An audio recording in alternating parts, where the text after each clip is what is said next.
Science and supplies delivered to the space station, another early discovery by our Lucy mission, and celebrating the 1-year anniversary of Artemis 1.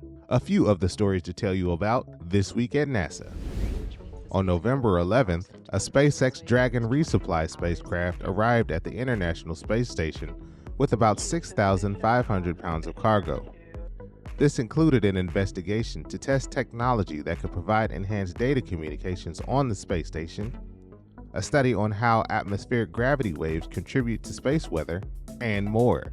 This is SpaceX's 29th contracted commercial resupply mission to the station for NASA.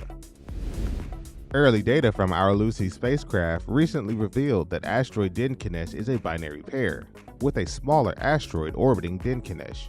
Now, the Lucy team has learned that the smaller orbiting asteroid is actually a contact binary.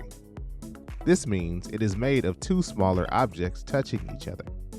This is the first ever contact binary seen orbiting another asteroid.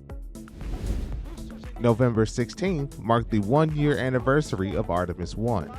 During the uncrewed flight test, our Space Launch System rocket sent the Orion spacecraft on a 1.4 million mile journey beyond the moon and back.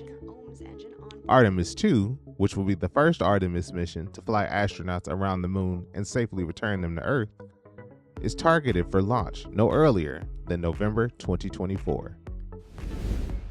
NASA Associate Administrator and former astronaut Bob Cabana will retire from the agency effective December 31st, after more than 38 years of service. Cabana is NASA's third highest ranking official, and a veteran of 4 space shuttle missions, including 2 as commander. He also served as director of our Kennedy Space Center, where he led the center's transition to a multi-user spaceport following the retirement of the space shuttle. That's what's up this week at NASA.